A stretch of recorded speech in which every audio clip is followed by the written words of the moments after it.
Andere go kagweje Andere sura Kaunyo chanari Siponi de adwenema When yon now shep bido Senior Dokago Peter de John de Amugo Andere look on Luloga Luwa Yaula de Kama Andere sura shidebo Pali saga Antaraya Japcha Wenla de Mamyolene Malula Ade Upset Silo Dilo Deveya A Japcha Wenla de Upset Sea Joni Lucin Anie Joni Loga Ludega Yoja Very Aniego Beluga Wemele Sure Kagwe Nisani Dego Yosaviaga Hojat Hare Puravada Windurose Baunoha Mesin Dauji Kaliwaga Sa Biro Preji Seta Dosura Lila Biro Chemaja Andere Kagwe Adiga Ye Biro Hot Hare Todani was Supon Biro Preji Seta Doso Biro Yamananga Martin Yuja Pari Sure Longa Parita Sure Paliga Lare Sagapsede Devegado Kagwejin Dilo Deveya Babu Kagwera Ronsoro Andiego Kagwere Loga Luriha This is name ya Loga in Soyani Jare Kama Chapcha Biro, Nausha way out at Aniego Makagwa Naimu solution Lureha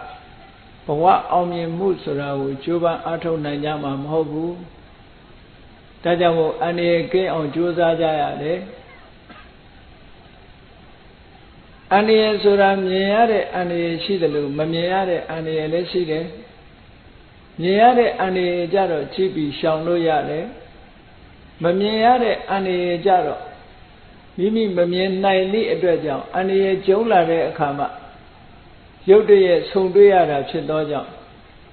Mashang Luen Najabu de Anie Nechojaya Edadigo Kagwe de Nisanidi Yasoviaga Hotare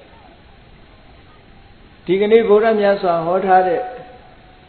Pray de Aro Rema Alam Javu Vida Chide Kanda Parida Kanda Tok Sora Shire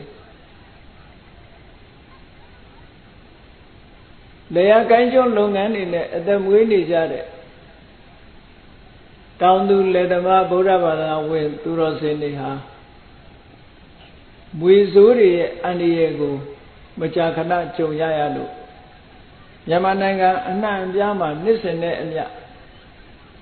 Wikailu the Sonya at the Sombaja Bogori Nera Mahobu Erenu We and the net Jombiro at the Sonya Muri Mache Uramasa yet the Adamarema Kagwe Nisaniti Shiulalis Side Era Breji set it out him up by Kandato Sura Tigani Madana you beat a kama Wizuri and a child say down she did that warrior and a Tadimagabu Logama Chudriare and a Musunga Hori Prediaro you patres a bee to Prediaro Dilina Chindomes and a occasion I need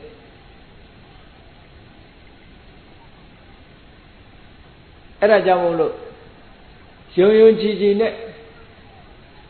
Deepre Diaro la Chins and Yago Chinja Joko Ato Championship Say down she did that warrior and a Kagwe Vida Pilo and a came Mimiro look လုပ်ငန်းကြိုင်တာတွေဖြောင်းဖြောင်းဖြူဖြူဒီလိုဖြစ်နိုင်တယ်ပေါ့ဒါကြောင့်မို့လို့ဒီသုတ်တံမှာခန္ဓာသုံးလို့ပရိကြီး17တုတ်မှာပါရှိတော်လဲအင်္ဂုတ္တရနိကေမှာတော့အဟိရာဇကုလတုတ်လို့ခေါ်တယ်အဟိရာဇကုလဆိုတာအဟိဆိုတာမွေး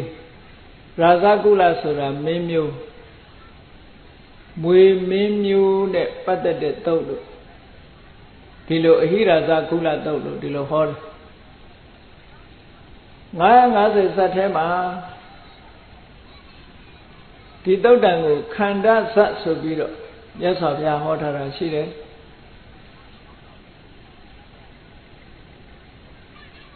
ကျင့်စဉ်ကတော့တူတူပါပဲမြတ်စွာဘုရားကိုယ်တိုင်ကိုယ်ကအစိတ်တောင်ရှိတဲ့မွေတွေကြိုက်လို့ရှိရင်သို့မဟုတ်မွေတွေအကြိုက်မခံရအောင်မွေကြိုက်တော်လည်းပဲအစိတ်မတက်ရလေအောင်ဟောဒီခန္ဓာတုတ်ကိုရွတ်ဖတ်30ခြင်းလိုက်နာကျင့်သုံးခြင်းဖြင့်မွေအန္တရာယ်တွေကာကွယ်နိုင်တယ်အခြားအန္တရာယ်တွေကိုလည်းကာကွယ်နိုင်တယ်အလွန်စွမ်းထက်တယ်လို့မြတ်စွာဘုရားကဒီလိုဟောထားတာရှိတယ်ဒါကြောင့်မလို့ဒီသုံးနဲ့ပတ်သက်ပြီးတော့အလုံးသိကြတဲ့အတိုင်းသဗ္ဗတိဝိသဇာတိနံဒိဗ္ဗမန္တံကထံဝိယယန္နာသေတိဝိတံဂောရံသေသင်္စာပိပရိတယံ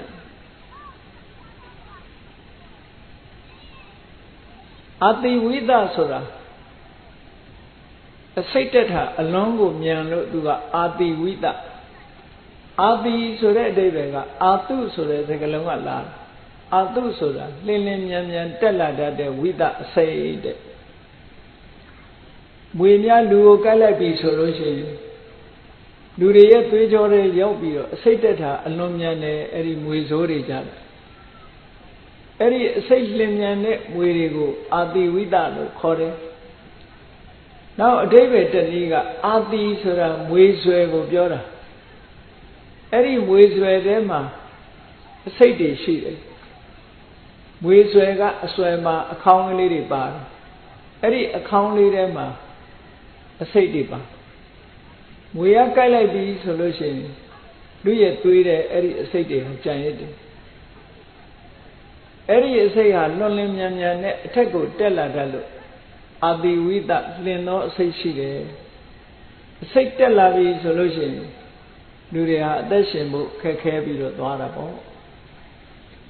ဒါဖြင့်အဲ့ဒီမွေတွေအကြိုက်မခံရအောင်ဘာလုပ်ရမလဲဒီသုတ်တံမှာကျင့်စဉ်တစ်ခုကိုပေးထားဒီသုတ်တံကိုရွတ်ဖတ်30ပြီးတော့လိုက်နာကျင့်သုံးမယ်ဆိုရင်တဲ့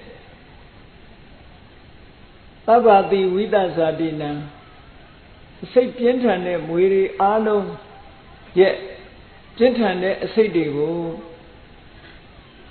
ဒိဗ္ဗမန္တံကရံဝိယနတ်တွေအသုံးပြုတဲ့နတ်မန္တံလိုပဲအလွန်စွန့်ထက်တဲ့ဒီသုတ်ဟာအကရဆိုတာဆေးနတ်ဆေးကိုအသုံးပြုမယ်ဆိုလို့ရှိရင်လည်းအစိတ်တွေကချက်ချင်းပြေပြောက်သွားတယ်မန္တန်ရွတ်ဖတ်လိုက်လို့ရှိရင်လည်းအစိတ်တွေကကျသွားတယ်ဒါကြောင့်မို့လို့နတ်မန္တန်နတ်ဆေးဝါးနဲ့အလားတန်တူတယ်လို့ဒီလိုပြောတယ်အဲ့ဒါလို့နတ်မန္တန်နတ်ဆေးဝါးတွေနဲ့အလားတန်တူတယ်ပြင်းထန်တဲ့အစိတ်ကိုချက်ချင်းဖယ်ရှားပြစ်နိုင်တယ်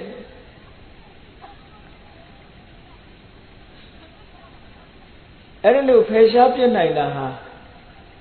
ဘယ်နေရာမှာဖယ်ရှားပြစ်နိုင်တာလဲဆိုတော့ဒီသုတ်တံမှာအာနာခိတံမိတပ္ပထတပ္ပထာတပ္ပပါဏိနံအာနာခိဆိုတာမြတ်စွာဘုရားရဲ့ပရိတကူတော်တွေရဲ့လွှမ်းမိုးတည်တံ့ရာအစွမ်းတကူပြန့်နှံ့ရာနယ်ဟာဘလောက်ကျယ်လဲဆိုရင်စัจ java လာဂရေတသိန်းကျယ်တယ်အဲ့ဒီစัจ java လာဂရေတသိန်းဟာဘ ယ်နေရာမှာပဲဖြစ်ဖြစ်ဘယ်မြို့မှာပဲဖြစ်ဖြစ်ဘယ်ရွာမှာပဲဖြစ်ဖြစ်ဘယ်ဒေသမှာပဲဖြစ်ဖြစ်ဘယ်နိုင်ငံမှာပဲဖြစ်ဖြစ်ဟောဒီပရိတရားတွေရဲ့အစွမ်းတကူဟာရှိတယ်လို့ဒီလိုပြောတာအာနာခေတ်အတွင်းမှာစัจ java လာဂရေတသိမ်းမှာရှိတဲ့တိုင်းပြည်တွေမြို့ရွာတွေဒေသတွေမြည်သည့်နေရာမှာပဲဖြစ်ဖြစ်မြည်သည့်အခါမှာပဲဖြစ်ဖြစ်ဟောဒီပရိတရားရဲ့အစွမ်းတကူကြောင့်တဲ့မွေဆိုးတွေဟာမကိုက်နိုင်ဘူးမတော်တဆကိုက်မိသွားလို့ရှိရင်လည်းပဲငွေစိတ်မတက်ဘူးလို့ဟောတယ်လို့မြတ်စွာဘုရားကဒီသုတ်တံမှာဟောထားတာเนาะဒီသုတ်တံစကားကိုရွတ်ဖတ်ချင်အောင်လို့ရှေ့ပိုင်းကအကျိုးကျေးဇူးကိုပြထားတယ်တဗ္ဗာတိဝိတ္တဇာတိနံဒိဗ္ဗမန္တံကဒံဝိယယန္နာသေတိဝိတံဂောရံသေသင်္စာပိပရိတယံအာနာခိတံမိတဗ္ဗထသဗ္ဗရာသဗ္ဗပါဏိနံသဗ္ဗသောပိနိဝါရေတိဒါဒီပရိတရားရဲ့အကျိုးတရားတွေကိုပြောထားတာနော်မွေဆိုးရဲ့အန္တရာယ်မွေအစိတ်ကိုသာပယ်နိုင်တာလားလို့ဆိုမဟုတ်ဘူးတဲ့သေသင်္စာပိပရိတယံအခြားသောဘေးရန်တွေကိုလည်းပဲအကာအကွယ်ပေးတယ်ဆိုတော့ဒီပရိဟာပရိတရားတော်တွေထဲမှာအစွမ်းအထက်ဆုံးလို့တောင်ဆိုရအဲ့တော့တာမန်အနေနဲ့မထားပဲနဲ့ဟောဒီခန္ဓာတုတ်ဆိုတဲ့ပရိတရားလူတိုင်းကြက်မှတ်ပြီးတော့လိုက်နာကျင့်သုံးတဲ့နဲ့မေတ္တာပွားတဲ့နဲ့ပရိတရားတော်ညွှန်ကြားတဲ့အတိုင်းလိုက်နာဆောင်ရွက်ရမှာဖြစ်တယ်သဗ္ဗသောပိနိဝါရေတိဘက်စုံကနေပြီးအန္တရာယ်တွေကိုအကာအကွယ်ပေးတယ်လို့ဆိုတာ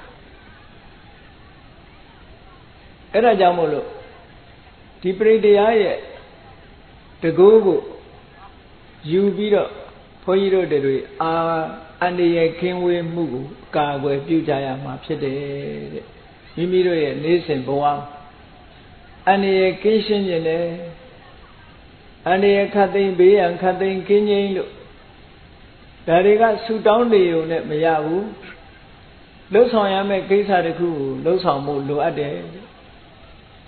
ဒါကြောင့်မို့ဒီပရိတရားကိုဟောတာမြတ်စွာဘုရားကဲဒါဖြင့်အန္တရာယ်ကင်းမှုအတွက်ဘာလုပ်ရမလဲဆိုတော့လူလောကမှာရှင်းရှင်းလေးပဲလေ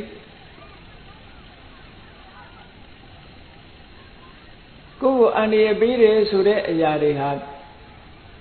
ကိုယ်နဲ့မတည့်ဘူးရန်သူဖြစ်နေရင်ကိုယ်ကိုအန္တရာယ်ပေးတတ်တာဒါသဘာဝ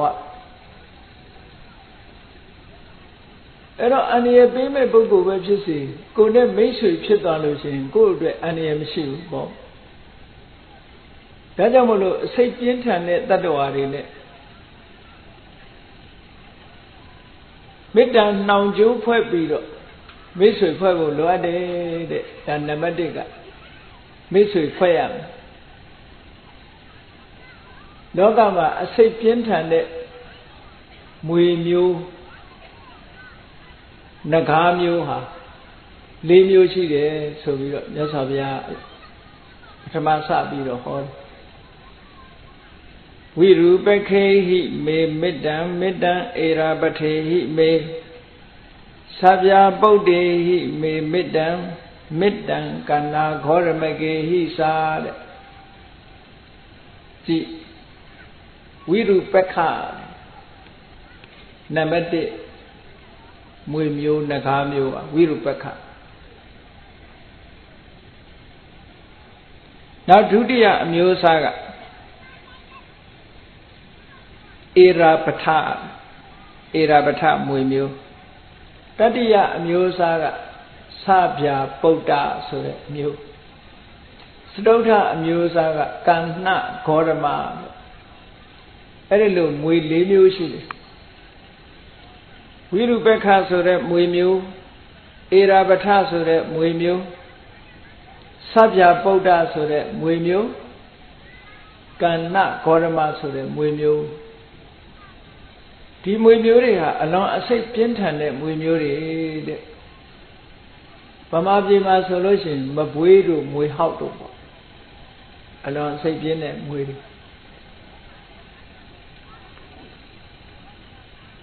လူတွေကမပွေးဆိုရင်မပွေးလို့တော့မခေါ်ရဘူးပိုးထိတယ်လို့ပြောကြတယ်နော်မွေပွေးတို့မွေဟောက်တို့ဆိုတာအလွန်အစိတ်ပြင်းတယ်တဲ့လောကမှာမွေတွေကလည်းအမျိုးအစားအမတန်မှများတယ်တချို့မွေကအများစုကတော့ဓာတ်ထဝိသတဲ့ကိုက်လိုက်တဲ့အခါမှာအစိတ်တက်တဲ့မွေကတစ်မျိုးဒိဋ္ဌဝိသတဲ့မြင်လိုက်တာနဲ့အစိတ်တက်တဲ့မွေမျိုးမကိုက်ရဘူးမြင်လိုက်တာနဲ့ပဲအစိတ်တက်တယ်အဲ့ဒီမွေကတော့အလွန်ကြောက်စရာကောင်းတယ်အဲ့ဒီမွေကိုသွားကြည့်လိုက်တာနဲ့လူမှာအစိတ်တက်သွားနောက်တစ်ခုကဖုဋ္ဌဝိသတဲ့မွေကကိုက်တာမဟုတ်ဘူးမွေကိုနဲ့ထိလိုက်တာနဲ့အစိတ်တက်တယ်အဲ့ဒီမွေကလည်းအလွန်ကြောက်စရာကောင်းတယ်အဲ့ဒီမွေတွေထဲမှာဓာတ်ထဝိသဆိုတဲ့မွေကတော့မြန်မာပြည်မှာမကြာခဏတွေးကြုံနေကြတာမွေကိုက်တယ်ဆိုတာဒိဋ္ဌဝိသမွေဆိုတာတော့မတွေ့ကြုံဘူးကြဘူးဖုဋ္ဌဝိသမွေဆိုတာလည်းပဲမတွေ့ကြုံဘူးကြဘူးသို့သောပါဠိစာပေမှာမှတ်တမ်းတစ်ခုရှိတယ်ရှင်သာရိပုတ္တရာမထေရမြတ်ရဲ့ညီရှင်ဥပဒေနဆိုတာရှိရှင်ဥပဒေနကတောင်ကောင်းလှိုင်ကူတစ်ခုထဲမှာ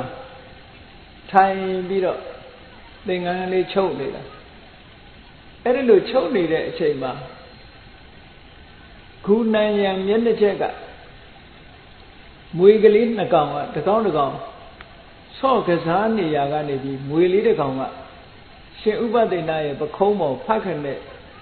ကြာ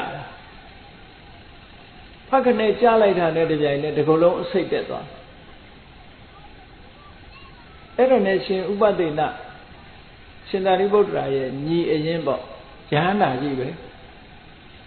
မွေလေးကကိုက်တာမဟုတ်ဘူးပခုံးပေါ်ဖတ်ခနဲ့ကြာလိုက်တာနဲ့အသားနဲ့မွေရဲ့ခန္ဓာကိုယ်နဲ့ထိလိုက်တာနဲ့အစိတ်တွေတက်ပြီးတော့ပြိဋိနိဗ္ဗာန်ဆံသွားရတယ်ဆိုရယ်မှတ်တမ်းရှိအဲ့တော့ဒီမွေမျိုးကတော့မြန်မာပြည်မှာတော့မကြားဘူးပေါ့တစ်ချိန်တုန်းကအိန္ဒိယနိုင်ငံမှာရှိခဲ့တယ်လို့ဒီလိုပြောတယ်တော့အဲ့ဒီမွေတွေကလည်းပဲအလွန်ကြောက်စရာကောင်းတဲ့မွေတွေပေါ့အဲ့ဒီမွေတွေအမျိုးအစားရှိတဲ့ထဲကနေပြီးတော့ဘယ်မွေမျိုးပဲဖြစ်ဖြစ်အဓိကမွေမျိုးကြီး၄မျိုးတည်းကမွေတွေကိုအာယုံပြုပြီးတော့မေတ္တာပွားဖို့လိုတယ်တဲ့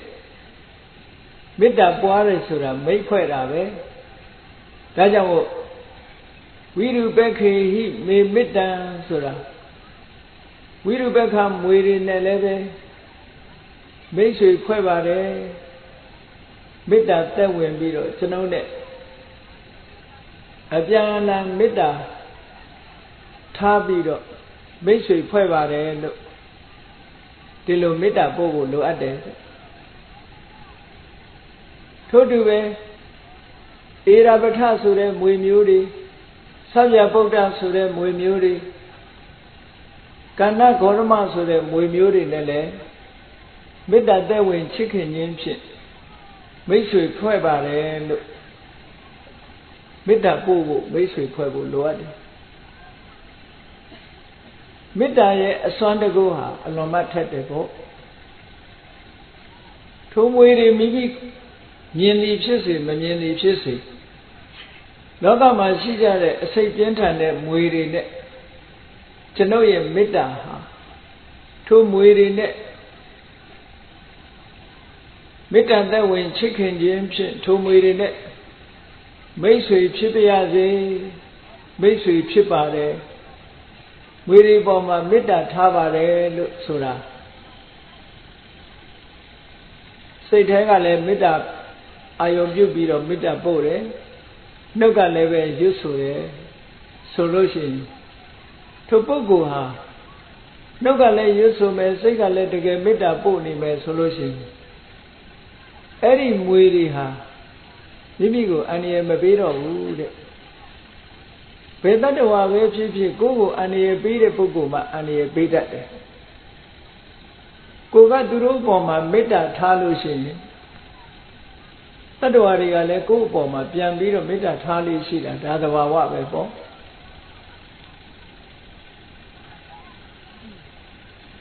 တခါတော့ကဘင်္ဂလားဒေ့ရှ်နိုင်ငံမှာသတင်းစာထဲမှာဖတ်လိုက်ရတဲ့အကြောင်းအရာလေးတစ်ခုရှိဘင်္ဂလားဒေ့ရှ်နိုင်ငံမှာဖြစ်ပျက်ခဲ့တာပေါ့အိမ်တိမ်ပေါ်မှာမွေဟောက်တကောင်တွေ့မွေဟောက်ကိုသူတို့နိုင်ငံကဘာသာစကားနဲ့ဆိုရင်နာဂလို့ပဲခေါ်တယ်နဂါပေါ့မွေဟောက်တကောင်တွေ့တော့အိမ်ရှင်လုပ်တဲ့ပုဂ္ဂိုလ်ကအဲ့ဒီမွေဟောက်ကို6တဲ့အနေနဲ့ထုံးနဲ့ရိုက်လိုက်တယ်ပေါ့ရိုက်ပြီးတော့မွေကိုကြောက်အလားနဲ့ရိုက်လိုက်တော့အဲ့ဒီမွေဟာသူ့မျက်စိအောက်ကနေပျောက်ပြီးတော့သွားတယ်မွေလေးကဒဏ်ရာရသွားတယ်ပေါ့ဒဏ်ရာရပြီးတော့လွတ်သွားအဲ့ဒီလိုဒဏ်ရာရသွားတဲ့မွေကဘယ်ရောက်သွားမှမသိဘူးနောက်တည့်ရက်ကျတော့မွေဟောက်တွေ50ကောင်တန်းစီပြီးတော့သူ့အိမ်ပေါ်တက်လာကြတဲ့အဲ့ဒါနဲ့အိမ်ကလူတွေအကုန်ထွက်ပြေးကြမနေရဲကြတော့မွေတွေတက်လာကြအဲ့ဒါသဘောကတော့မွေတကောင်ကိုသူတို့ရိုက်လိုက်တဲ့အကြောင်းမို့လို့ဒီရဲ့မွေရဲ့ဆွေမျိုးသားချင်းတွေကလာပြီးတော့ဒီပုဂ္ဂိုလ်ကိုအန္တရာယ်ပြုဖို့ရောက်လာကြတဲ့သဘောပဲအဲ့ဒါနဲ့ထွက်ပြေးကြရတယ်ဒီလိုသတင်းစာတွေပါခဲ့ဘူးတယ်အဲ့ဒီနိုင်ငံတွေမှာမွေဟောက်ကိုနာဂလို့ခေါ်တယ်အိန္ဒိယနိုင်ငံမှာလည်းပဲ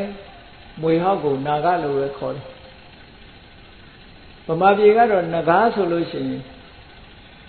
ပကြီးဆရာတွေရေးချယ်ထားလို့အပေါ်ကအမောက်ပါမှနဂါလို့ထင်တယ်မွေတွေဟာနဂါပဲအမှန်ကားအေးအဲ့ဒီမွေမျိုးတွေဟာမိမိကိုအန္တရာယ်ပြုပြီဆိုလို့ရှိရင်လူကိုပြန်ပြီးတော့အန္တရာယ်ပြုတတ်တယ်ဒါကြောင့်မို့လို့မြန်မာပြည်မှာလည်းအတွေ့အကြုံရှိကြတယ်မွေဥတွေပါတွေများယူလာမေးလို့ရှိရင်အနံ့ခံပြီးတော့မွေတွေကလိုက်လာတတ်တယ်ယဟန်တော်တွေကိုမြတ်စွာဘုရားကဝိနည်းသိက္ခာပုဒ်မှာပြညတ်ထားတာရှိတယ်မွေသားမစားရဘူးလို့ဘာဖြစ်လို့မွေသားမစားရသလဲလို့ဆိုရင်မွေသားစားထားတဲ့ပုဂ္ဂိုလ်ရဲ့အနံ့ကဒီအနံ့ကိုမွေတွေကသိတယ်သိတဲ့အခါကျတော့အဲ့ဒီယဟန်ကိုအန္တရာယ်ပြုတတ်တယ်တဲ့မွေသားစားထားတဲ့ပုဂ္ဂိုလ်ဆိုရင်မွေကအနံ့ရသည့်အတွက်ကြောင့်အဲ့ဒီပုဂ္ဂိုလ်ကိုအန္တရာယ်ပြုတယ်ဒါကြောင့်မို့လို့ယဟန်နေမွေသားမစားရဘူးလို့မြတ်စွာဘုရားပြညတ်ထားတာရှိတယ်မြည်သည့်တတ္တဝါပဲဖြစ်ဖြစ်သူတို့ရဲ့အန္တရာယ်ပြုတဲ့ပုဂ္ဂိုလ်ဆိုရင်သူတို့ရန်သူလို့သတ်မှတ်ပြီးတော့ဒုက္ခပေးတတ်တယ်အဲ့ဒါကြောင့်မို့လို့မြတ်စွာဘုရားကမိမိကိုယ်တိုင်မေတ္တာထားကြဖို့မွေတွေတွေ့ရင်မတတ်ဘဲနဲ့မေတ္တာထားဖို့အဲ့ဒါလို့မေတ္တာထားခြင်းဖြင့်မွေတွေရဲ့မေတ္တာကိုလည်းပဲမိမိတို့ကပြန်ရရှိမှဖြစ်တယ်လို့ဒီလိုဟောတာဝိရုပက္ခေဟိမေမေတ္တံဒါပထမမေတ္တာပွားရအောင်ဝိရုပက္ခဆိုတဲ့မွေမျိုးတွေနဲ့ကျွန်ုပ်ရဲ့မေတ္တာဟာဖြစ်ပါစေကျွန်ုပ်ရဲ့မေတ္တာဟာဝိရုပက္ခမွေမျိုးတွေထံရောက်ရှိပါစေလို့မေတ္တာပို့တာထို့တူပဲမေတ္တံဧရာပထေဟိမေဧရာပထမွေမျိုးတွေနဲ့လည်းပဲကျွန်ုပ်မေတ္တာဖွဲ့ပါတယ်ကျွန်ုပ်မေတ္တာဧရာပထမွေမျိုးတွေထံလည်းရောက်ရှိပါစေသဗ္ဗဗုဒ္ဓေဟိမေမေတ္တံသဗ္ဗဗုဒ္ဓမွေမျိုးတွေနဲ့လည်းကျွန်ုပ်ရဲ့မေတ္တာနှောင်ကြိုးဖွဲ့ပါတယ် ကျွန်ုပ်မေတ္တာဆဗ္ဗဗုဒ္ဓမွေမျိုးတွေထံရောက်ပါစေမေတ္တံကန္နာဂေါရမကေဟိစကန္နာဂေါရမကမွေမျိုးတွေနဲ့လည်းကျွန်ုပ်မေတ္တာဖွဲ့ပါတယ်မိတ်ဆွေဖွဲ့ပါတယ်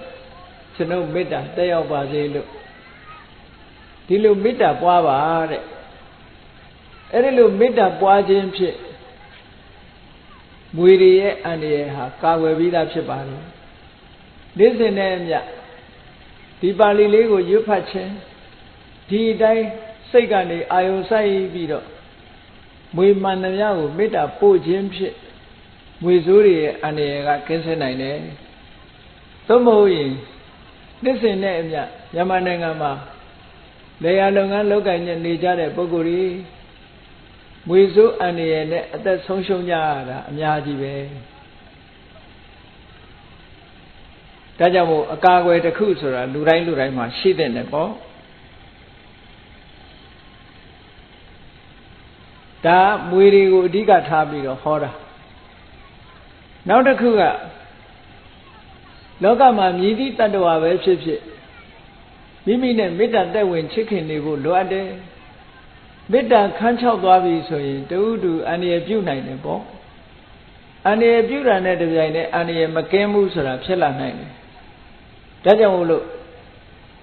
တ attva အမျိုးအစားလိုက်မေတ္တာပွားဖို့ကိုမြတ်စွာဘုရားကဆက်ပြီးတော့ဟောတာရှိတယ်နော်အပါဒကေဟိမေမေတ္တံခြေမရှိတဲ့တ attva ခြေတော့မပါတဲ့တ attva ဆိုတာမွေကိုပဲပြောတာပဲခြေတော့မပါတဲ့တ attva တွေမှန်သမျှတခြားတ attva တွေလည်းတူတူပေါ့ရင်နဲ့တွားသွားတဲ့တ attva တွေခြေတော့မပါဘူးခရုတို့ပက်ကြည့်တို့လည်းခြေတော့မပါဘူးပေါ့နော်အဲ့ဒီလိုခြေတော့မပါတဲ့တ attva တွေလည်းကျွန်တော်ရဲ့မေတ္တာဟာအတူတကွာရှိပါစေသူတို့ပေါ်မှာလည်းမေတ္တာထားရမယ်မေတ္တံဒိပါဒကေဟိမေခြေတော်နဲ့တ attva ကိုခွဲလိုက်တာခြေတော်နှစ်ချောင်းရှိတဲ့တ attva တွေနဲ့လည်းပဲမေတ္တာသက်ဝင်ချစ်ခင်မှုရှိပါစေလူတွေဟာခြေနှစ်ချောင်းရှိတာပေါ့အဲ့တော့ခြေနှစ်ချောင်းရှိတဲ့ပုဂ္ဂိုလ်တွေကိုလည်းပဲမေတ္တာပို့ပါတဲ့နောက်တစ်ခုကစတုပ္ပရိဟိမေမေတ္တံမေတ္တံဘဟုပ္ပရိဟိမေအခြေလေးချောင်းရှိတဲ့တ attva တွေနဲ့လည်းမေတ္တာသက်ဝင်ချစ်ခင်မှုရှိပါစေကျွဲတို့နွားတို့ခွေးတို့အခြေလေးချောင်းရှိတဲ့ attva တွေခြေနှစ်ချောင်းရှိတာတွေဆိုတာကြက်တို့လူတို့ခြေတော်နှစ်ချောင်းရှိတဲ့ attva တွေငှက်တွေတို့ခြေနှစ်ချောင်းရှိတာတွေအခြေလေးချောင်းရှိတာကျွဲနွားခွေးတရိစ္ဆာန်ဒါမျိုးတွေခြေလေးချောင်းရှိတယ်သူတို့ပေါ်လည်းပဲမေတ္တာဘာဝနာထားပါတဲ့မေတ္တာပွားပေးပါနောက်တစ်ခုကမေတ္တံဘဟုပတိဟိမေခြေတွေများစွာရှိတဲ့တ attva တွေနဲ့လည်းပဲမေတ္တာသက်ဝင်ချစ်ခင်ပါစေလို့အခြေအများကြီးရှိတဲ့တ attva ဆိုတာလေးချောင်းနဲ့ပူတာကိုအများလို့သတ်မှတ်ရတယ်ဒါကြောင့်ဘဒုံကောင်တွေတို့ဘာတို့ကြတော့အခြေလေးချောင်းနဲ့ပူတယ်ပေါ့အခြေ6ချောင်းရှိတာခြေနေမှာခြေတော့ဘယ်နှချောင်းရှိလဲခြေနေကလည်းခြေတော့4ချောင်းရှိတာပဲเนาะအဲ့တော့အခြေ4ချောင်းရှိတဲ့တ attva အခြေ2ချောင်းရှိတဲ့တ attva အခြေများစွာခြေတော့များစွာရှိတဲ့တ attva ကင်းခြေများတို့ဆိုလို့ရှိရင်ခြေတော့တွေများစွာရှိတယ်အဲ့ဒီလိုတ attva တွေကိုခွဲလိုက်တဲ့အခါမှာခြေတော့မပါတဲ့တ attva ခြေတော့2ချောင်းပါတဲ့တ attvaခြေတော့4ချောင်းပါတဲ့တ attva ခြေတော့များစွာပါတဲ့တ attva လို့ဒီလိုခွဲတယ်အဲ့တော့ဗမာစကားပုံထဲမှာငေါင်းခြေတော့တစ်ချောင်းမစားကောင်းဆိုတော့ခြေတော့တစ်ချောင်းနဲ့ငေါင်းဆိုတဲ့တ attva ရှိတယ်လို့သာပြောတာ ဒီတုတ်တန်ရဆိုလို့ရှိရင်ခြေတော်တစ်ချောင်းရှိသောတတ္တဝါလို့မရှိသည့်အတွက်ကြောင့်ခြေတော်တစ်ချောင်းနဲ့တတ္တဝါတော့ရှိဖို့မရဘူးပေါ့ခြေတော်၃ချောင်းနဲ့တတ္တဝါလည်းရှိဖို့မရဘူးအဲ့တော့ရှိနိုင်တာကခြေတော်မရှိတဲ့တတ္တဝါရဲ့ခြေတော်၂ချောင်းရှိတဲ့တတ္တဝါရဲ့ခြေတော်၄ချောင်းရှိတဲ့တတ္တဝါရဲ့ခြေတော်များစွာရှိတဲ့တတ္တဝါရဲ့အဲ့ဒီတတ္တဝါတွေနဲ့မေတ္တာသက်ဝင်ချစ်ခင်မှုရှိပါစေလို့မေတ္တာဘာဝနာပွားဖို့မြတ်စွာဘုရားကဒီပရိတရားတော်မှာဟောတာအဲ့ဒါလို့မေတ္တာပွားပြီဆိုလို့ရှိရင်ကိုယ့်ကိုယ်အန္တရာယ်ဟာကာကွယ်ပြီးသားဖြစ်သွားတယ်အဲ့ဒါလို့မေတ္တာပို့ပြီးတဲ့နောက်မှာကိုယ့်ရဲ့ဆန္ဒဖော်ထုတ်ပြီးတော့ပြတယ်ကိုယ့်ရဲ့ဆန္ဒကိုဖော်ထုတ်ပြီးပြတယ်မာမံအပ္ပါဒကောဟိန္တိခြေတော်မရှိတဲ့တတ္တဝါကလည်းငါ့ကိုမညှင်းဆဲပါနဲ့ကိုယ်ကလည်းသူ့ကိုမညှင်းဆဲဘူးလေကိုယ်ကသူ့ကိုမညှင်းဆဲသည့်အတွက်ကြောင့်သူကလည်းကိုယ့်ကိုမညှင်းဆဲပါနဲ့လို့ဆိုတာပြောဆိုလို့ရတယ်ပေါ့ကိုယ်ကညှင်းဆဲနေမှတော့ဒီလိုပြောလို့မရဘူးဒါကြောင့်မို့ဒါမေတ္တာပို့တဲ့သဘောတစ်ခုပဲမာမံအပ္ပါဒကောဟိန္တိမာမံဟိန္တိဘိပါဒကောခြေတော်၂ချောင်းရှိတဲ့တတ္တဝါကလည်းကျွန်ုပ်ကိုမညှင်းဆဲပါစေနဲ့မာမံစတုဝရောဟိန္တိခြေ၄ချောင်းရှိတဲ့တတ္တဝါကလည်းကျွန်ုပ်ကိုမညှင်းဆဲပါစေ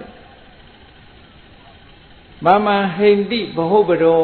ခြေတော်တွေများစွာရှိတဲ့တတ္တဝါကလည်းကျွန်ုပ်ကိုမညှင်းဆဲပါစေနဲ့လို့တတ္တဝါတွေကိုအာယုံပြုပြီးတော့မေတ္တာဘာဝနာပွားပုံကိုဒီခန္ဓာတုတ်မှာမြတ်စွာဘုရားဟောတာအဲ့ဒါကြောင့်မို့လို့ယုံယုံကြည်ကြည်နဲ့အခုလိုအာယုံစိုက်ပြီးတော့မေတ္တာပွားမယ်ဒီပရိတရားတော်ကိုရွတ်ဖတ်တရစေပြီးတော့မေတ္တာပါပွားမယ်ဆိုလို့ရှိရင်မွေဆိုးရဲ့အန္တရာယ်ဟာကင်းသွားမှသိကြတယ်ပေါ့မြန်မာနိုင်ငံမှာတချို့မွေစိတ်ချတဲ့ဆရာတွေဟာဟောဒီခန္ဓာတုတ်ကိုရွတ်ဖတ်ပြီးတော့မွေစိတ်ကိုချပြီးတော့ကုသပေးနေတဲ့ဆရာတွေရှိတယ်အဲ့တော့ကိုယ်တိုင်ကနေ့စဉ်နဲ့မပြတ်ပါဠိကိုမှန်မှန်ကန်ကန်သင်ကြားပြီးတော့အ내ဒိဋ္ဌိပဲသိပြီးရွတ်ဆိုပွားများအားထုတ်မယ်ဆိုလို့ရှိရင်မိမိကိုယ်တိုင်လည်းပဲအန္တရာယ်ကင်းမှာပဲအန္တရာယ်ကျုံလာတဲ့ပုဂ္ဂိုလ်ကိုလည်းပဲမွေစိတ်တက်ဖို့မွေထိလို့အန္တရာယ်ကျုံလာတဲ့ပုဂ္ဂိုလ်မျိုးကိုလည်းပဲအကူအညီပေးနိုင်မှာပဲပေါ့အဲ့တော့ကိုယ်တိုင်လူတိုင်းဟာဟောဒီမေတ္တာဘာဝနာပွားပြီးတော့ဒီပရိတရားတော်ကိုရွတ်ဖတ်တရစေနိုင်မယ်ဆိုရင်အန္တရာယ်တွေကင်းလာကြမှာပေါ့ဒါကြောင့်မို့လို့လေ့ကျင့်အားထုတ်တဲ့အရာတစ်ခုဖြစ်တယ်နောက်တတ္တဝါအလုံးကိုမေတ္တာပို့ဖို့ရ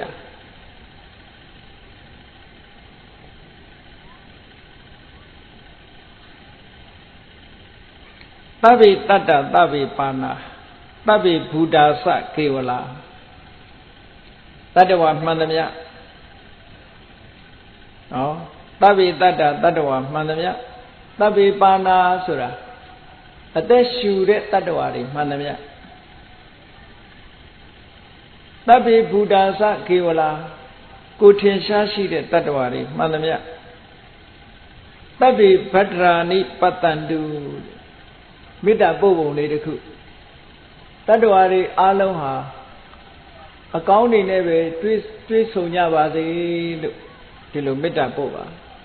ကောင်းတာတွေကိုသာမြင်တွေ့ကြပါစေတတ္တဝါမှန်တယ်ပြီကောင်းတာတွေကိုသာမြင်တွေ့ကြပါစေလို့ဒီလိုမေတ္တာပို့ပါတဲ့နောက်တစ်ခုကမာကိစိပါပမာဂမဘယ်ပုဂ္ဂိုလ်မှဘယ်တတ္တဝါမှဆင်းရဲဒုက္ခအဆိုးတွေနဲ့မကြုံတွေ့ကြပါစေနဲ့လို့ဒီလိုမေတ္တာပို့ပါတဲ့မေတ္တာပို့ပုံလေးဒီသုတ်တံမှာ2မျိုးဟောတယ်အလုံးကောင်းတာတွေနဲ့သာတွေ့ဆုံကြပါစေမကောင်းတာတွေနဲ့မဆုံစည်းကြပါစေနဲ့လို့အဲ့ဒါလိုမေတ္တာဘာဝနာပွားပါတဲ့ မေတ္တာဆိုတာကိုယ်တိုင်ပွားရမယ့်အရာဖြစ်တယ်တချို့ကတပည့်တော်ကိုမေတ္တာပို့ပေးပါဗျာလို့ဆိုပြီးတော့သူများမေတ္တာကိုခံယူခြင်းပါတယ်လို့လျှောက်ကြတယ်တကယ်တော့အဲ့ဒါမမှန်ဘူးနော်မေတ္တာဆိုတာကိုယ်တိုင်ပွားရမယ့်ဟာအရာသာဖြစ်တယ်ကိုကသူများမေတ္တာကိုခံယူခြင်းတယ်ဆိုတာဟာကိုယ်တိုင်လောက်ရမှာပြင်းတယ်လို့ဖြစ်နေတယ်ပေါ့မေတ္တာအကျိုး17မျိုးဆိုတာရတာကိုယ်တိုင်မေတ္တာပို့တဲ့ပုဂ္ဂိုလ်မှရတာသူများမေတ္တာခံယူုံနဲ့မေတ္တာအကျိုး17မျိုးရမှာမဟုတ်ဘူးဒါကြောင့်မို့မေတ္တာဆိုတာကိုယ်တိုင်ပွားရတာသာဖြစ်တယ်သို့သောတရားဓမ္မတွေကဆရာတော်တွေနဲ့တွေ့တဲ့အခါရှောင်းလေးရှိတယ်တပည့်တော်မေတ္တာပို့ပေးပါအောင်ဗျာလို့ရှင်ဘုရားမေတ္တာခံယူပါတယ်လို့အဲ့ဒါကိုယ်တိုင်ပို့ရမှာကိုမေ့လျော့ပြီးတော့ပြောတဲ့စကားမျိုးဖြစ်နေတယ်အဲ့တော့မေတ္တာဆိုတာကိုယ်တိုင်ပွားရမယ်လို့မှတ်ထားပြီးကိုယ်တိုင်ကမေတ္တာပွားဖို့လိုအပ်ပါပဲကိုယ်တိုင်မေတ္တာပွားမှအန္တရာယ်ဟာအပြည့်အဝကင်းမှာဖြစ်ပါတယ်ဒီမှာမေတ္တာပွားဖို့နေနောက်မေတ္တာပွားပြီးတော့ဘုရားကုံတရားကုံသံဃာကုံကိုအာယုပြုပုံလေးတစ်ခုနောက်ဆက်တွဲကဆက်ဟောထားတာအပမနောဗုဒ္ဓောမြတ်စွာဘုရားဟာတဲ့အတိုင်းအတာကန့်သတ်မရှိအောင်ကြီးမားသောဂုဏ်တော်ကျေးဇူးတော်တွေနဲ့ပြည့်စုံပါလေဘုရားဆိုတာဂုဏ်ရည်ချင်းအပြင်တိုင်းတာကန့်သတ်လို့ရတဲ့ပုဂ္ဂိုလ်မျိုးမဟုတ်ဘူးအတိုင်းအတာကင်းမဲ့တဲ့ပုဂ္ဂိုလ်မျိုးဖြစ်တယ်ဒါကြောင့်မို့အပမာဏဘုရားဂုဏ်တော်တွေဟာအတိုင်းအဆမရှိအောင်ကြီးကျယ်များများလှတယ်ဘုရားကိုချီးမွမ်းတာဘုရားဂုဏ်တော်ကိုအာရုံပြုတာထို့တူပဲအပမာနောဓမ္မောဓမ္မရဲ့ဂုဏ်တွေဟာလည်းပဲအတိုင်းအတာကန့်သတ်မရှိလောက်အောင်ကြီးကျယ်မြင့်မြတ်လှပါတယ်အပမာနောတန်ခောအရိယာတန်ဃာတော်အရှင်မြတ်တို့ရဲ့ဂုဏ်ကျေးဇူးတွေဟာလည်းအတိုင်းအတာကန့်သတ်မရှိအောင်ကြီးမြတ်လှပါပြီလေလို့ဘုရားကုံတရားကုံသံဃာကုံကိုအာရုံပြုတာအဲ့ဒီဘုရားကုံတရားကုံသံဃာကုံအာရုံပြုတာလည်းပဲအန္တရာယ်ကင်းခြင်းရဲ့အကြောင်းတစ်ခုပဲအန္တရာယ်ကင်းစေနိုင်တယ်ပေါ့အေးဘုရားတရားသံဃာယရဏ3ပါးနဲ့ဉာဏ်နဲ့တတ္တဝါတွေဟာဘလောက်ကွာခြားတယ်ဆိုတာနှိုင်းရှင်ပြီးတော့ပြတယ်ပမာဏဝန္တာနိတရိတပါနိတွားသွားတတ်တဲ့တတ္တဝါတွေဟာအတိုင်းအတာကန့်သတ်ရှိတဲ့ပုဂ္ဂိုလ်တွေပါတဲ့ဘုရားတရားသံဃာတွေလိုအတိုင်းအတာကန့်သတ်မဲ့တာမဟုတ်ဘူးအတိုင်းအတာကန့်သတ်တွေရှိကြတယ်ဆိုလိုတာကလူတယောက်ဟာအစင်တန်းမြင့်နေအစင်တန်းနှိမ့်နေဆိုတာဘယ်သူကကန့်သတ်နေတာတော့လို့ဆိုတော့သူ့တဏ္ဍာမှာဖြစ်တဲ့ကုသိုလ်စိတ်အကုသိုလ်စိတ်တွေကကန့်သတ်ပေးနေတာဥပမာမယ်လောဘကြီးတဲ့ပုဂ္ဂိုလ်ဒေါသကြီးတဲ့ပုဂ္ဂိုလ်မောဟကြီးတဲ့ပုဂ္ဂိုလ်အဲ့ဒီလောဘဒေါသမောဟကသူ့ရဲ့အဆင့်အတန်းကိုနှိမ့်ချပြီးတော့ကန့်သတ်ပေးတာပဲလောဘဒေါသမောဟမရှိဘူးဆိုလို့ရှိရင်သူ့ရဲ့အဆင့်ဟာမြင့်လာတာဒါကြောင့်မို့လို့တတ္တဝါတွေကြတော့ပမာဏဝန္တာနိတရိတပါနိတတ္တဝါတွေဟာအတိုင်းအတာကန့်သတ်ရှိနေကြတဲ့တတ္တဝါတွေဒါဖြစ်တယ်အဲ့ဒီတတ္တဝါတွေကဘာတွေလဲလို့ဆိုရင်အစိတ်ရှိတဲ့တတ္တဝါတွေကိုထုတ်ပြအဟိတဲ့မွေတဲ့ဝိသိကကင်းမြီခောက်လူတွေနဲ့နီးတဲ့ဟာတွေကိုပြောတတ္တပတိကင်းချေပြန်ဩနနာဘိပင့်ခုပင့်ကူဆိုတဲ့အကောင်တွေကလည်းတခါတည်းသိပ်ပြီးတော့အစိတ်ပြင်းတဲ့ပင့်ကူတွေရှိတယ်တခါတော့ကနိုင်ငံခြားဇာကားတစ်ခုရိုက်ထားတဲ့ထဲမှာပင့်ကူတစ်ကောင်ပါလာတာအဲ့တောတွေကပင့်ကူတစ်ကောင်ပါလာလိုက်တာလိမ်ညာနဲ့ပါလာပြီးတော့မြို့ရောက်တော့ဂိုးတော်တစ်ခုတည်းရောက်အိမ်တအိမ်ရောက်အဲ့ဒီကနေပြီးအဲ့ဒီပင့်ကူကိုက်လိုက်တဲ့လူတွေသေတာနဲတာမဟုတ်အကောင်လည်းရှာမရဘူးပင့်ကူကြောင့်မို့လို့အစိတ်တက်ပြီးတော့သေးသေးသွားတာလူတွေဘာလို့သိမှမသိဘူးတော်နဲ့ရှာလို့မရ အဲ့ဒီပင်ကူကတခါအကောင်တွေပွားလိုက်တာအများကြီးဖြစ်လာဟိုအတော့ကိုအန္တရာယ်တွေများလို့နောက်ဆုံးကြတော့အဲ့ဒီကိုယ်တော်တစ်ခုလုံးကိုမီးရှို့ပစ်လိုက်မှဒီပင်ကူဇာလန်းကရပ်သွားတော့တောထဲကပင်ကူအနီကြီးတွေကအမတန်မှအစိတ်ပြင်းထန်တယ်ညအခါကျတော့ရောနဲ့လာပြီးတော့လူဘောကနေဖြတ်သွားပြီးကြိုက်သွားလို့ရှင်အဲ့ဒီလူဟာသေတော့တာအဲ့ဒါကြောင့်မို့လို့ပင်ကူကောင်ဟာအစိတ်ရှိတဲ့တတ္တဝါမို့ဒီထဲမှာမေတ္တာပုတ်ထားနောက်တရဘူတက်တူဆိုတဲ့အကောင်ကလည်းအစိတ်ရှိတဲ့တက်တူမျိုးကိုဆိုလို့မူတိကာကြွက်ကလည်းပဲအစိတ်အလွန်ပြင်းတယ်လို့ပြောတယ်မြန်မာပြည်မှာရှိတဲ့ကြွက်တွေတော့ကြွက်ကြိုက်လို့သေးတယ်ဆိုတော့မကြားဘူးတိရိလင်္ကာနိုင်ငံမှာအစိတ်ရှိတဲ့ကြွက်ရှိတယ်နှုတ်သီးကချွန်ချွန်လေးရဲ့သူကနှုတ်သီးကချွန်ချွန်လေးအဲ့ဒီကြွက်ကြိုက်ထားလို့ရှိရင်3နှစ်လောက်တော့အစိတ်ကမတက်သေးဘူး3နှစ်ကျော်လာလို့ရှိရင်အစိတ်တက်အလွန်ကြောက်စရာကောင်းတဲ့အစိတ်သူကလူတွေကတော့မသိဘူးပေါ့ကြွက်ကကြိုက်တုန်းကလွန်ခဲ့တဲ့3နှစ်လောက်ကကြိုက်ထားတာသေတဲ့အခါကျတော့ကြွက်ကြိုက်ပြီးနောက်3နှစ်လောက်မှသေတာဆိုကြွက်ကြိုက်လို့သေတယ်လို့မထင်ကြအဲ့ဒီလိုအစိတ်ရှိတဲ့ကြွက်မျိုးတွေကလည်းလူလောကမှာရှိတယ်တဲ့ဒါကြောင့်မို့လို့ကြွက်ကလည်းအန္တရာယ်ရှိတာပဲပေါ့ဒါကြောင့်မို့ဒီထဲမှာထည့်ထားတာမုတိကာ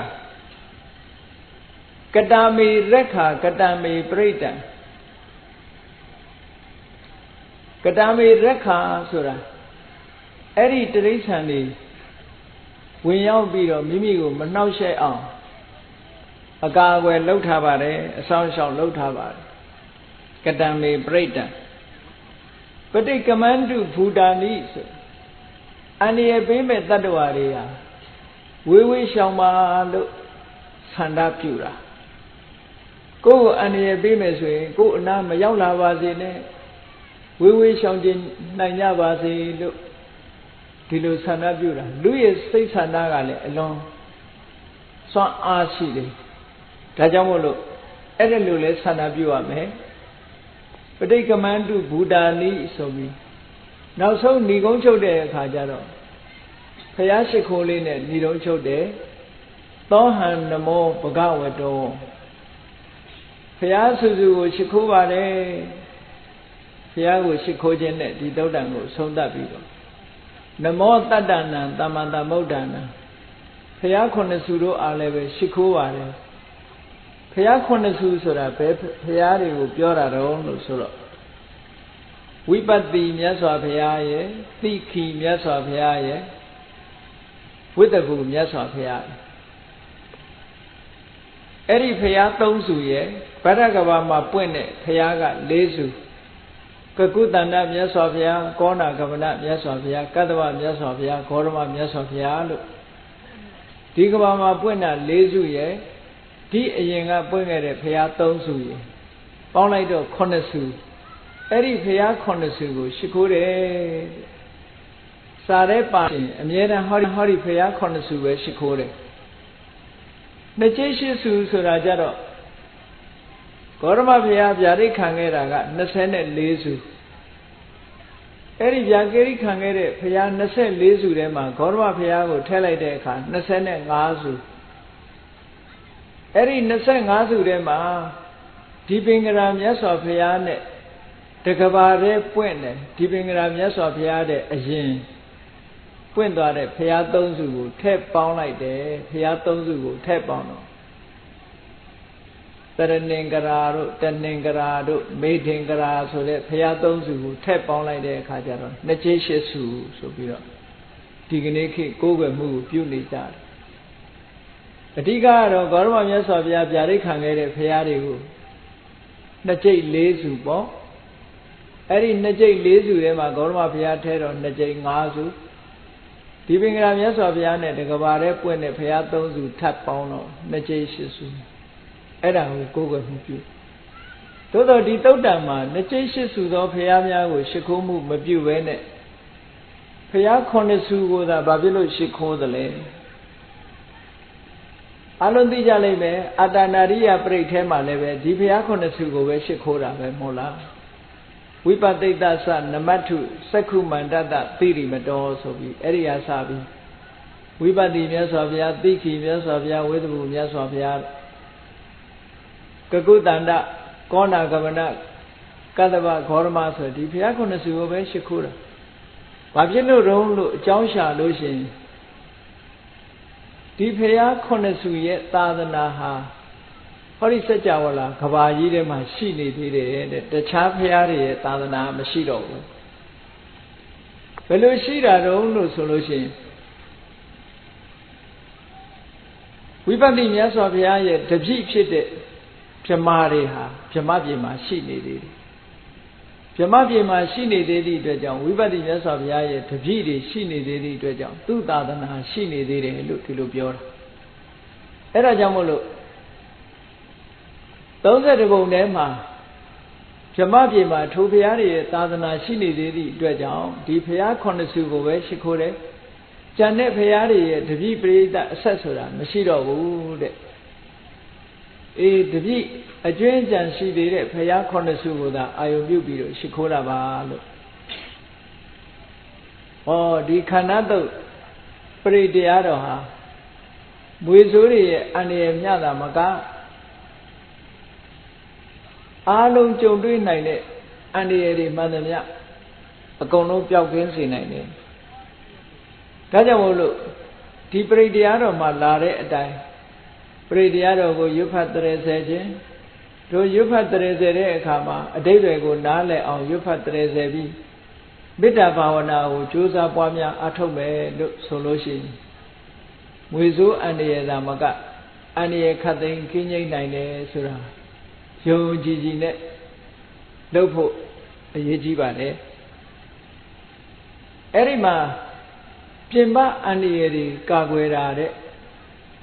အတွင်းအန္တရာယ်တစ်ခုကိုလည်းပဲတတိထားကြရမှာဖြစ်တယ်ပြင်ပအန္တရာယ်ကင်းပြီးတဲ့အခါမှာအတွင်းအန္တရာယ်ဆိုတာဘာလဲလို့ဆိုရင်မိမိတို့တဏ္ဍာမှာဖြစ်တတ်တဲ့လောဘတွေဒေါသတွေမောဟတွေစိတ်ထဲမှာဖြစ်တဲ့လောဘဒေါသမောဟမာမာနအိဒမစ္စရိယဆိုတဲ့ဒီအကုသိုလ်အန္တရာယ်တွေကလည်းပဲအမြဲတမ်းကြောက်စရာကောင်းတယ်ပြင်ပကလာတဲ့အစိတ်ရှိတဲ့တတ္တဝါကြိုက်လို့သေရရင်တဘဝပဲသေရမယ်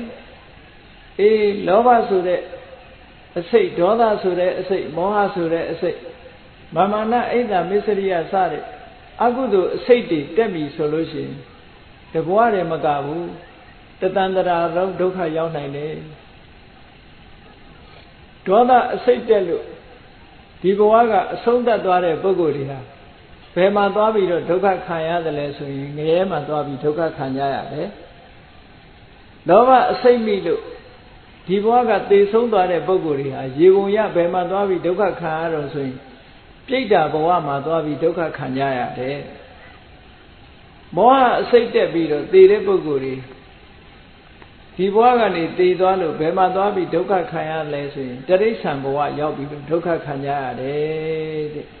ဒါကြောင့်မို့လောဘနဲ့သေရင်ပြိတ္တာဖြစ်တယ်ဒေါသနဲ့သေရင်ငရဲကြတယ်မောဟနဲ့သေရင်တရိစ္ဆာန်ဖြစ်တယ်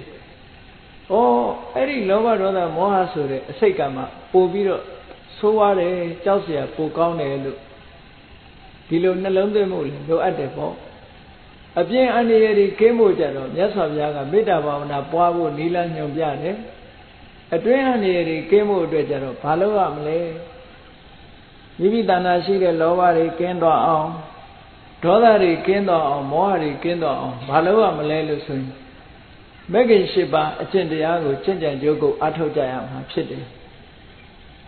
အဲ့ဒီမဂ္ဂင်၈ပါးအကျင့်တရားကျင့်ကြံကြိုးကုပ်အားထုတ်ခြင်းဖြင့်မိမိတို့တဏ္ဍာမှာရှိတဲ့အတွင်းကအန္တရာယ်တွေကင်းအောင်ဆောင်ရွက်နိုင်ပါတယ်တဲ့။ကောင်းပြီအဲ့ဒီမဂ္ဂင်၈ပါးအကျင့်တရားကိုဘယ်ပုံဘယ်နည်းအားထုတ်မလဲလို့ဆိုရင်ကမ္မထံအားထုတ်တော့မယ်ဆိုတဲ့အခါမှာပထမဆုံးဘာလုပ်ဖို့လိုအပ်တယ်လဲလို့ဆိုရင်မဂ္ဂင်၈ပါးထဲမှာပါတဲ့အတိုင်းတော့နေ့စဉ်နဲ့ဘဝမှာသမ္မာဝါစာသမ္မာကမ္မန္တသမ္မာအာဇီဝ မှန်တာကိုသာပြောမယ်မှန်တာကိုသာလုပ်မယ်အသက်မွေးမှုမှန်ကန်မှုနဲ့နေ့စဉ်အသက်မွေးဝမ်းကြောင်းပြုမယ်ဒါကိုချင်းသီလပြည့်စုံတယ်လို့ပြောတာမှန်ကန်စွာပြောတယ်ဆိုတာလိမ်မပြောဘူးမှန်တာကိုပဲပြောတယ်သမ္မာဝါစာဆိုတာလိမ်မပြောဘူးမှန်တာကိုပဲပြောတယ်ခုံးမတိုက်ဘူးညီညွတ်အောင်သာလုပ်ပေးတယ်မဆဲဘူးကျင်နာတဲ့စကားကိုသာပြောတယ်ချိုတာတဲ့စကားကိုသာပြောတယ်အကျိုးမဲ့တဲ့စကားကိုမပြောဘူးအကျိုးရှိတဲ့စကားကိုပြောတယ်ဆိုရင်ဟောတာသမ္မာဝါစာဖြစ်တယ်ကိုချင်းတရားဘက်ကလုံလောက်သမ္မာကမ္မန္တဆိုတာသူများအသက်ကိုမတတ်ဘူးသူများဥစ္စာကိုမခိုးဘူးသူတော်ဘာသားများကိုမစော်ကားဘူးရှောင်ကျင်နေဆိုရင်သမ္မာကမ္မန္တပဲအဲ့ဒီဝစီဒုစရိုက်၄မျိုးကာယဒုစရိုက်၃မျိုးနဲ့အသက်မွေးမှုမပြုဘူးဆိုလို့ရှိရင်သမ္မာအာဇီဝလို့ကိုချင်းတရားကောင်းအောင်ရှင်းဥစွာကျင့်ကြံကြုတ်ကိုအထောက်အောင်ဒါတွေအရင်ပြည့်စုံပြီဆိုတဲ့အခါကျတော့ဘာလုပ်ရမလဲတရားထုတ်တယ်ဆိုတာတရားရှာကိုမှတွေ့လို့ဆိုတဲ့အတိုင်းမိမိရဲ့တဏ္ဍာမှာပဲအာယုံစိုက်ဖို့လိုအပ်တယ်လွယ်တာတစ်ခုကိုပြောမယ်ဆိုလို့ရှိရင်လူတွေဟာနေ့စဉ်နဲ့အများ24နာရီအသက်ရှူနေကြအဲ့ဒီအသက်ရှူနေတဲ့နေ့စဉ်နဲ့အများအသက်ရှူသွင်းရှူထုတ်နေကြတဲ့ဒီလေလေးကိုပဲအာယုံစိုက်ပြီးတော့နာသီးပြဝါမှာစိတ်ကလေးကိုထားပြီးတော့ရှူသွင်းလိုက်တဲ့အချိန်မှလည်းပဲထိမှန်းသိရင်သိတယ်ဆိုတာလေးမှတ်ဖို့ရှိုက်ထုတ်လိုက်တဲ့အခါမှာလည်းပဲဒီနာသီးပြမှာလေလေးကထိသွားတယ်ထိသွားတာကိုလည်းထိမှန်းသိဖို့အဲ့ဒီနေရာလေးကိုအာယုံစိုက်ပြီးတော့သိနေအောင်ကြိုးစားတာဒါကမ္မထာအထုတ်တာပဲစိတ်ကလေးကိုတည်ငြိမ်အောင်ပထမကြိုးစားတယ်အဲ့ဒီလိုကြိုးစားခြင်းဖြင့်အဲ့ဒီလိုကြိုးစားနေတဲ့အခါမှာဘာတွေသိလာဘာတွေဖြစ်တုံလို့ဆိုတော့ထိုထိမှန်းသိအောင်ကြိုးစားနေခြင်းဟာသမ္မာဝါယာမလို့ခေါ်တယ်အဲ့ဒီထိတဲ့လေလေးကို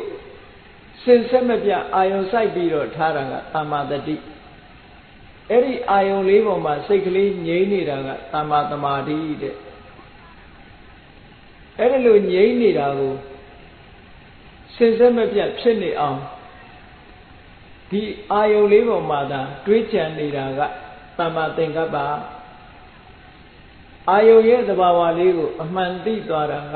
သမ္မာဒိဋ္ဌိလို့ဆိုတော့ဟောဒီမဂ္ဂင်၈ပါးအကျင့်တရားကိုကျင့်ခြင်းဖြင့်မိမိတို့တဏ္ဍာမှာဖြစ်တဲ့လောဘကိုလည်းပဲဖယ်ရှားနိုင်တယ်ဒေါသကိုလည်းဖယ်ရှားနိုင်တယ်မောဟကိုဖယ်ရှားနိုင်တယ်စဉ်းစားကြည့်လေအသက်ရှူရှိုက်မှုလေးကိုအာယုံပြုပြီးတော့လေ့ကျင့်နေတဲ့အချိန်လေးမှာပဲကြည့်လောဘဆိုတာလည်းဖြစ်မလာဘူးဒေါသဆိုတာလည်းဖြစ်မလာဘူးအသက်ရှူရှိုက်မှုမှန်မှန်ကန်ကန်သိနေသည့်အတွက်ကြောင့်မောဟဆိုတာလည်းဖြစ်မလာဘူးတဲ့ဟောလောဘလည်းမဖြစ်ဘူးဒေါသလည်းမဖြစ်ဘူးမောဟလည်းမဖြစ်ဘူးဆိုလို့ရှိရင်လောဘဒေါသမောဟဆိုတဲ့အတွင်းအန္တရာယ်တွေဟာကင်းသွားတာပေါ့နောက်ဆုံးမှာမိမိရဲ့စွမ်းဆောင်မှုတွေသမ္မာဒိဋ္ဌိသမ္မာသင်္ကပ္ပသမ္မာဝါယာမသမ္မာတတိသမ္မာသမာဓိဆိုတဲ့ဒီသဘာဝတရားတွေရဲ့စွမ်းဆောင်မှုဟာအလွန်ကြီးမားလာပြီဆိုလို့ရှိရင်ဝိပဿနာဉာဏ်အစဉ်စဉ်တက်လို့နောက်ဆုံးမဲ့စိတ်တွေပေါ်မယ်ခိုးစိတ်တွေပေါ်လာမယ်ဆိုရင်နိဗ္ဗာန်ကိုမျက်မှောက်ပြုနိုင်တဲ့အဆင့်ထိအောင်ရောက်သွားရင်တဏှာဝဆင်းရဲတဲ့မှာကြုံတွေ့ရမယ့်အန္တရာယ်တွေဟာအလုံးကင်းငြိမ်းသွားနိုင်ပါတယ်။ဒါကြောင့်မို့တရားချစ်ခင်သူတော်စင်ပြိဿအပေါင်းတို့ပြင်ပကအန္တရာယ်ကင်းဖို့ရာအတွက်မေတ္တာဘာဝနာပွားခြင်းဘုရားကုံတရားကုံတို့ကိုအာရုံပြုခြင်းခန္ဓာတုတ်လာကျင့်စဉ်ကိုကျင့်ခြင်းဖြင့်အန္တရာယ်ကိုကာကွယ်နိုင်တယ်အတွင်းအန္တရာယ်ကင်းဖို့ရာအတွက်ကြတော့မဂ္ဂင်၈ပါးအကျင့်တရားကိုကျင့်ခြင်းဖြင့်အတွင်းအန္တရာယ်တွေကိုကာကွယ်နိုင်တယ်ဒါကြောင့်အန္တရာယ်ကိုကာကွယ်ခြင်းဆိုတဲ့နေရာမှာအပြင်အန္တရာယ်ကာကွယ်ဖို့နည်းလည်းသိဖို့လိုတယ်အတွင်းအန္တရာယ်ကာကွယ်ဖို့ဆိုတဲ့နည်းကိုလည်းသိဖို့လိုတယ်အဲ့ဒီလိုသိရှိပြီးတော့ဘုရားမြတ်စွာဟောကြားတော်မူခဲ့တဲ့ဒေသနာတော်အတိုင်းပြင်ပကအန္တရာယ်တွေကင်းအောင်လည်းပဲ ဆောင်ရွက်ဖို့လိုအပ်တယ်ပြင်မအန္တရာယ်ကင်းရုံနဲ့မပြီးသေးဘူးအတွင်းမှာရှိတဲ့လောဘဒေါသမောဟဆိုတဲ့အန္တရာယ်တွေလည်းကင်းအောင်တို့တွေကြိုးစားအားထုတ်ကြမှာဖြစ်တယ်လို့ကိုယ်စီသဘောကျပြီးတော့မြတ်စွာဘုရားဟောကြားတော်မူခဲ့တဲ့တရားဓမ္မအတိုင်းကျင့်ကြံကြိုးကိုအားထုတ်တော်မူနိုင်ကြပါစေကုန်သတည်း